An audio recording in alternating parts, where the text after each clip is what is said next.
Di antara para raja dan sultan Nusantara di abad ke-16, ada satu nama yang ditakuti sekaligus dihormati banget sama para penjelajah Eropa. Dan dia bukan seorang raja, tapi seorang ratu. Ratu Kalinyamat dari Jepara. Nah, kali ini kita bakal kupas tuntas kisah luar biasa di balik sosoknya. Tentang gimana tragedi justru menempa salah satu penguasa wanita terkuat di zaman itu. Coba deh pikirin ini. Jauh sebelum sejarah kita ditulis dengan rapi, musuh bebuyutannya, orang-orang Portugis, bahkan nggak bisa menyangkal kekuasaannya.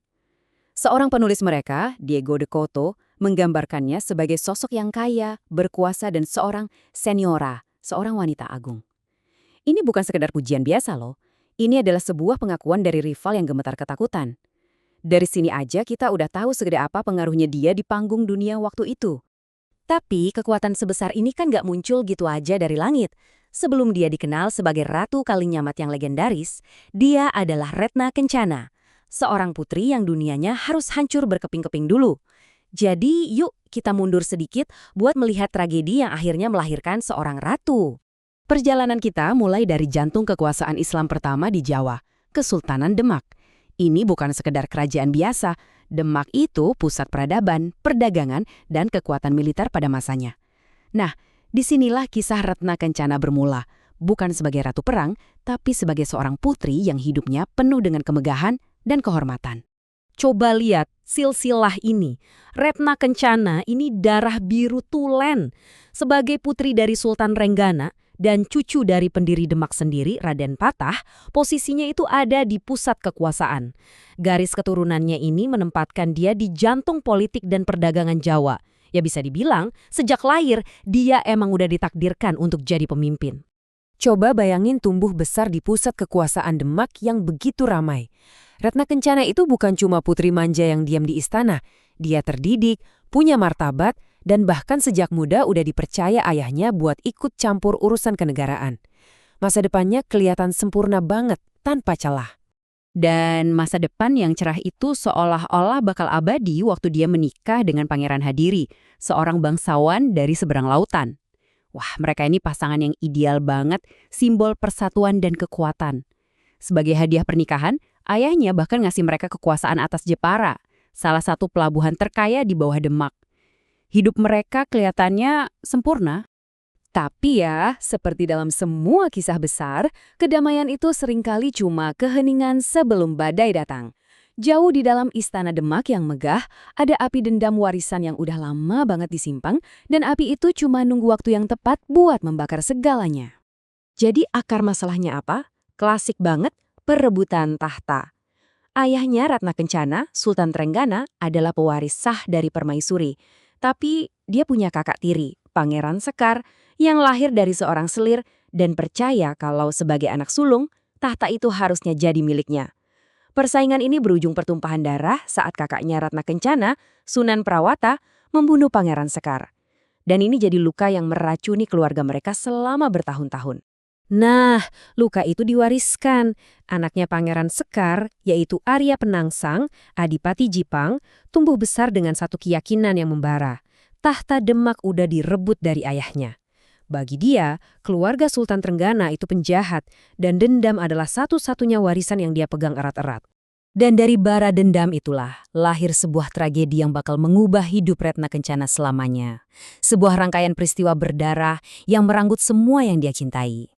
Tahun 1549. Coba ingat-ingat tahun ini. Inilah tahun di mana dunia Retna Kencana yang tadinya sempurna dan damai mulai runtuh. Arya Penangsang memutuskan inilah saatnya untuk balas dendam. Pukulan pertama datang begitu cepat dan brutal. Kakak laki-lakinya, Sunan Prawata, yang saat itu jadi Sultan Demak, dibunuh di istananya sendiri. Sang raja tewas. Kekacauan pun langsung melanda ibu kota. Retna Kencana dan suaminya bahkan gak dikasih waktu buat berduka. Saat mereka lagi dalam perjalanan pulang sehabis menuntut keadilan atas kematian kakaknya, rombongan mereka disergap. Dalam serangan yang kejam dan udah direncanakan, Pangeran Hadiri, cinta dalam hidupnya, tewas di tangan orang-orang suruhan Arya Penangsang. Coba deh bayangkan posisinya. Cuma dalam hitungan hari, dia kehilangan kakaknya, sang raja yang jadi pilar kekuasaan keluarganya. Dan gak lama kemudian, dia kehilangan suaminya yang jadi pilar dunianya. Semua yang dia kenal, semua yang dia cintai, lenyap. Kita sering banget kan ingat para penguasa itu dari seberapa besar kekuatan atau wilayah kekuasaannya. Tapi, gimana kalau ada seorang ratu hebat dari abad ke-16 yang justru dikenang karena hal lain? Karena cinta yang begitu dalam dan duka yang luar biasa, yang pada akhirnya mengubah dia jadi salah satu tokoh paling tangguh di Nusantara.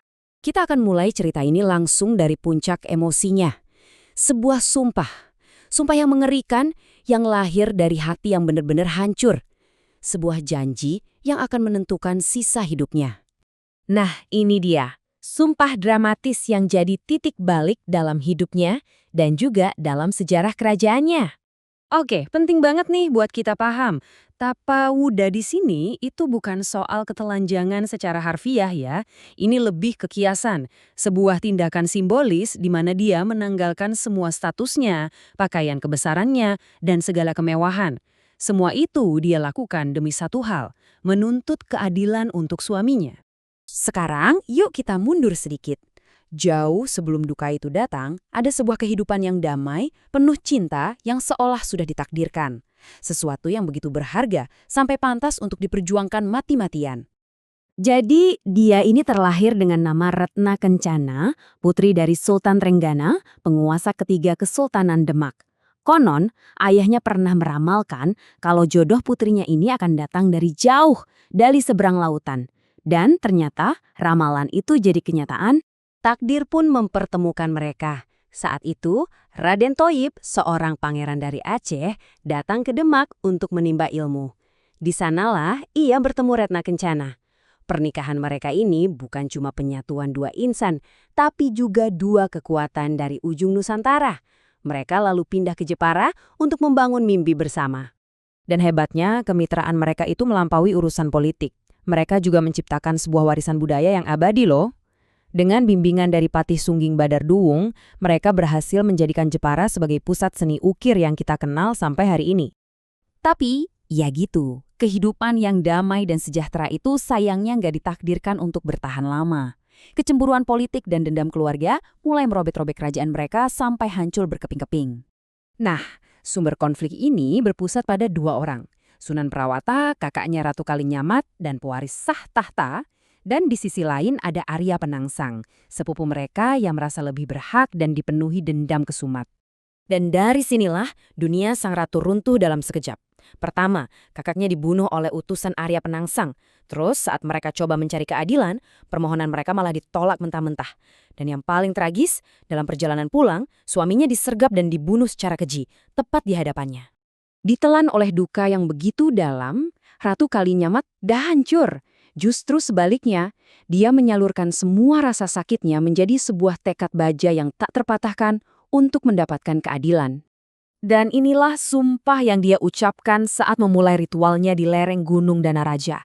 Ini bukan sekedar sumpah balas dendam biasa, tapi sebuah janji keadilan yang sangat spesifik dan mengerikan. Ternyata, sumpah pribadinya ini dampaknya luar biasa besar. Merasa terpanggil oleh kehormatan keluarga, adik iparnya, Hadiwijaya, langsung menyatakan perang terhadap Arya Penangsang.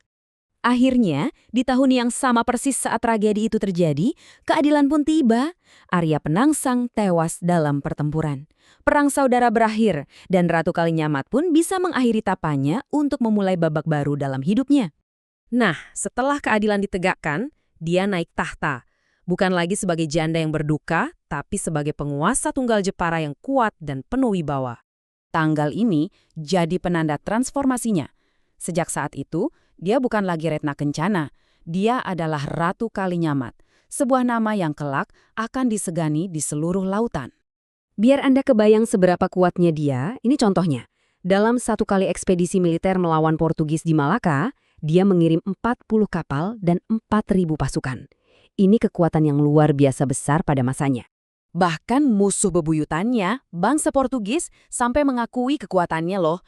Mereka memberinya julukan yang menunjukkan rasa hormat sekaligus gentar, Ratu Jepara, seorang wanita yang kaya dan berkuasa. Selama 30 tahun pemerintahannya, pencapaiannya itu banyak banget. Dia berhasil membangun Jepara jadi kekuatan maritim internasional, memimpin aliansi dengan kesultanan lain, dan tentu saja melanjutkan warisan seni ukir yang dia rintis bersama almarhum suaminya.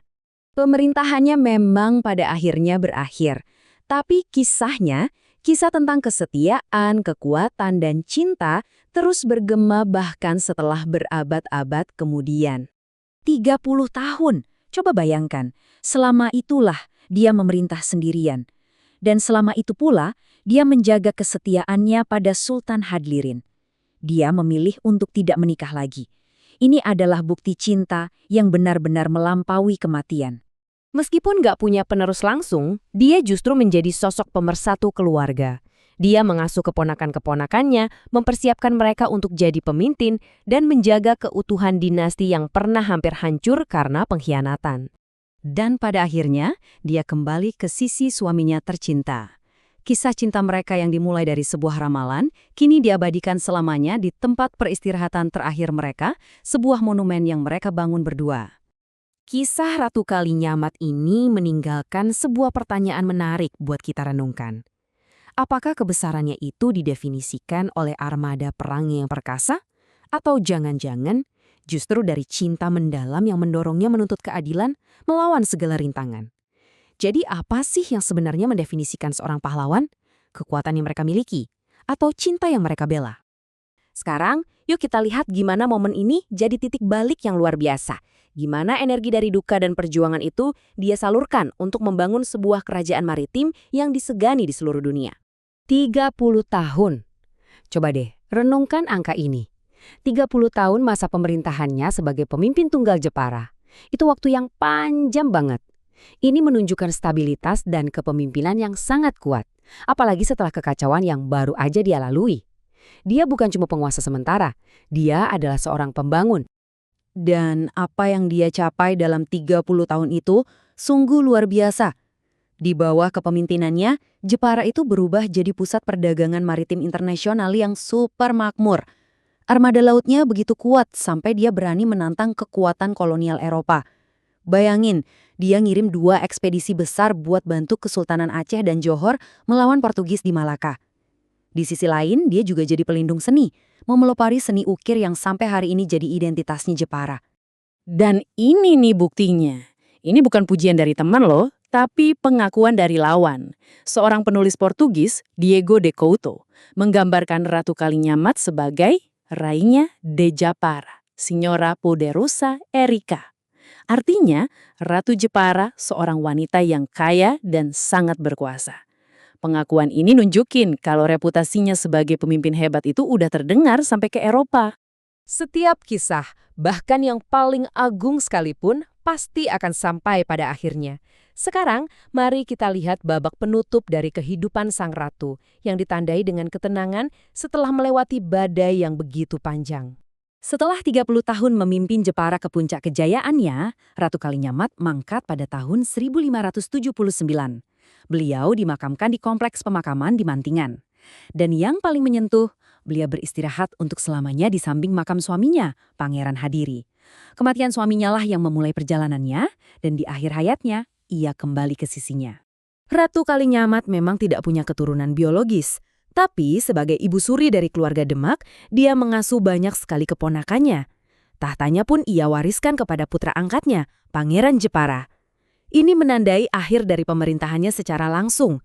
Dan ya sayangnya, setelah kepergiannya, Jepara perlahan mulai kehilangan pamornya sebagai kekuatan maritim utama. Meskipun masa pemerintahannya telah berakhir, pengaruh Ratu Kalinyamat itu nggak pernah benar-benar padam. Yuk kita lihat bagaimana warisannya terus hidup sampai hari ini. Coba deh lihat perbandingan yang luar biasa ini. Musuh bebuyutannya, orang-orang Portugis menjulukinya The Krani Gedami, yang artinya wanita pemberani. Berabad-abad kemudian, di tahun 2023, bangsanya sendiri memberinya pengakuan tertinggi, gelar pahlawan nasional. Ini nunjukin kalau keberaniannya itu adalah sebuah kebenaran universal yang diakui oleh lawan maupun kawan, dan akhirnya diabadikan secara resmi oleh negaranya. Jadi intinya apa sih yang bisa kita ambil dari kisahnya? Pertama, duka yang paling dalam sekalipun ternyata bisa diubah jadi sumber kekuatan yang luar biasa. Kedua, dia bukti nyata kalau kepemimpinan sejati itu nggak kenal gender. Ketiga, keberaniannya melawan penindasan adalah warisan yang abadi. Dan yang terakhir, dia nunjukin kalau seorang pemimpin itu bisa loh membangun kemakmuran sambil terus memperjuangkan keadilan. Kisahnya adalah cerminan kekuatan jiwa manusia. Ia mengubah air mata menjadi armada, duka menjadi diplomasi, dan kehilangan menjadi sebuah warisan. Pertanyaannya sekarang kembali ke kita semua. Di tengah tantangan yang kita hadapi hari ini, semangat Ratu Kalinyamat yang mana yang paling kita butuhkan untuk kita bangkitkan kembali? Sebuah pertanyaan untuk kita renungkan bersama.